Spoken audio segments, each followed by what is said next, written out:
Channel. Friends, हर MST सीटी aspirant का सपना होता है कि उसे बीटेक के लिए पुणे का सीओपी कॉलेज में एडमिशन मिले, लेकिन पूरी जानकारी ना होने के कारण बहुत सारे बच्चे एडमिशन नहीं ले पाते।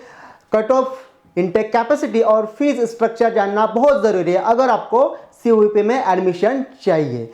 तो देखते हैं, सबसे पहले हम कट ऑफ जानेंगे, बाद में इनटेक कैपेसिटी और बाद में फीस स्ट्रक्चर। तो देखते हैं कट ऑफ क्या था पिछले साल का। हमारे पास डेटा है 2021 का।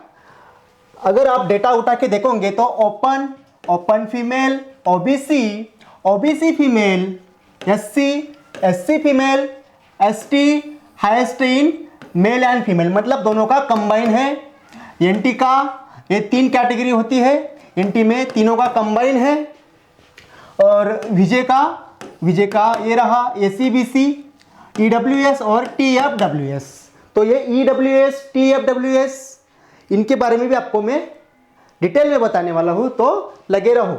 और एक कट ऑफ है, आप जान लो कि 99 परसेंटाइल से ऊपर होना बहुत ज़रूरी है। आप कोई भी कैटेगरी उठा के देख लो, सारी इंफॉर्मेशन आपके स्क्रीन पे है। आप वीडियो को पॉज करके सारी इंफॉर्मेशन देख सकते हो।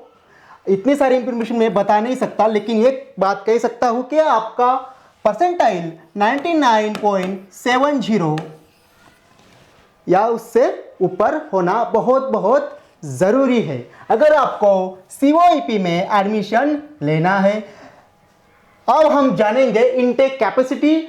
आपके सामने है अलग अलग ब्रांचेस, सिविल है, कंप्यूटर है, electric and telecommunication, IT, mechanical, artificial intelligence और अदर्स में metallurgy, manufacturing science, instrumental science और इलेक्ट्रिकल।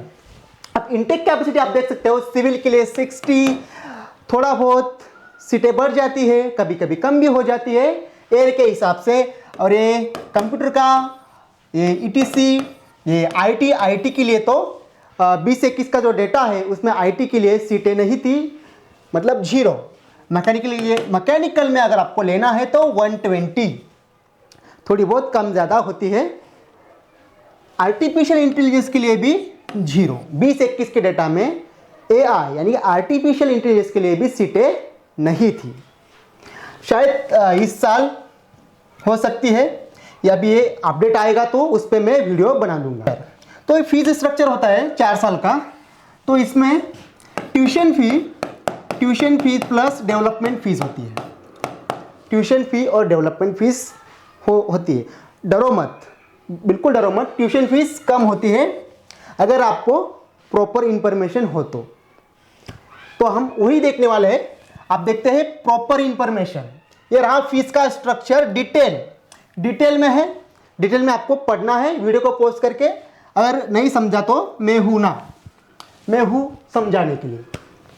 फीस में इंक्रीज बाय 5 to 10%। अभी 90,600 हर साल का फीस है, तो ये फीस 5 या 10% बढ़ सकता है। मैं इंक्रीज या तो बढ़ सकता है या सेम रह सकता है, because it's interim fees and not final. मतलब फीस फाइनल नहीं होती है। हर साल शायद वो कभी कम होती है, कभी ज़्यादा होती है या सेम रहती है। फॉर ओबीसी कैटेगरी के लिए 50% ऑफ द ट्यूशन फी। मतलब अगर आप ओबीसी कैंडिडेट हो तो जो ट्यूशन फीस होती है वो आपको 50% देनी पड़ती है। मतलब 90,600 ये फुल फीस है। और इसमें डेवलपमेंट फीस जो होता है फ्रेंड्स, डेवलपमेंट फीस 5,000 से लेके 20,000 तक होता है। इसका मतलब लगभग 70,000, आप गेस कर लो, 70,000 या 75,000 ट्यूशन फीस होती है।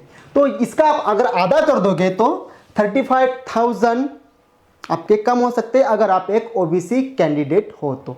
लेकिन डेवलपमेंट फीस में कोई कमी नहीं हो सकती। डेवलपमेंट फीस कम नहीं होती है, ये आप याद रखो। ट्यूशन फीस कैटेगरी के हिसाब से कम हो सकती है। अगर आप SC, ST, SBC, NT candidate हो तो ट्यूशन फी नहीं देनी पड़ेगी आपको, क्योंकि फ्री शिप है इन कैटेगरीज के स्टूडेंट्स के लिए, क्योंकि उन्हें स्कॉलरशिप मिलती है, इनके लिए स्कॉलरशिप अवेलेबल है। दे हाउ टू पे डेवलपमेंट फीस फ्रॉम 5,000 to 20,000, जैसा कि मैंने आपको बताया था। 5,000 से लेकर 20,000 डेवलपमेंट फीस होती है मतलब हर साल चेंज होती है कॉलेज के हिसाब से, तो ये आपको देना ही पड़ेगा। शायद आप मतलब आप किसी भी कैटेगरी के स्टूडेंट हो, आपको डेवलपमेंट फीस देना है, बस ट्यूशन फीस में बदलाव आता है आपके कैटेगरी के हिसाब से। आगे कहा है TFWS, मतलब ट्यूशन फी वेवर स्कीम। ये स्कीम है TFWS, EWS और EBC। ये 3 स्कीम्स के बारे में आपको जानना बहुत जरूरी है अगर आप OBC और ओपन कैटेगरी के कैंडिडेट हो। अब TFWS में क्या कहा है, अगर आप ओपन या OBC कैटेगरी के स्टूडेंट हो जिनका इनकम कितना है लेस देन 8 लाख, तो आप इस स्कीम के लिए अप्लाई कर सकते हो। TFWS students don't need to pay fees except development fees from 5,000 to 20,000। मतलब अगर आप TFWS थ्रू अगर इस स्कीम का फायदा उठाते हो तो आपको ट्यूशन फीस नहीं देनी है। लेकिन समझ लो TFWS में लक फैक्टर है आपका। मतलब क्या जान लो, 5%, that is 3 in 60 intake capacity थी सिविल के लिए, तो सिविल के लिए बस 3 बच्चे, 3 स्टूडेंट्स का ही हो सकता है TFWS में एडमिशन। इस स्कीम का लाभ बस 60 में से 3 स्टूडेंट्स उठा सकते हैं सिविल के लिए। अगर और 90 स्टूडेंट्स अगर है, 90 IT के लिए शायद, तो 5 उठा सकते हैं लाभ, और 120 है तो 6 बच्चे इसका लाभ उठा सकते हैं। तो ये लिमिटेड बच्चों के लिए होता है स्कीम, ठीक है। अब अगर EWS के बारे में अगर आपको जानना है तो candidate whose family income is less than 8 lakh, यहाँ भी वही फंडा है 8 लाख वाला। अगर आपकी इनकम 8 लाख से कम है, not able to get admission through TFWS, अगर यहाँ नहीं चला कुछ तो यहाँ तो कुछ चलेगा, कैन अप्लाई थ्रू EWS। अगर TFWS स्कीम का आप लाभ नहीं उठा पाते हो तो EWS स्कीम का आप लाभ उठा सकते हो। Those students will get admission in EWS have to pay 50% tuition fees. आपको 50% ट्यूशन फीस देना पड़ेगा और डेवलपमेंट फीस तो पूरा देना पड़ेगा। Open category candidate whose family income is less than 8 lakh and not able to get admission through TFWS can apply for EBC। जो open category के कैंडिडेट है वो EBC के लिए, इस स्कीम के लिए भी अप्लाई कर सकते हैं।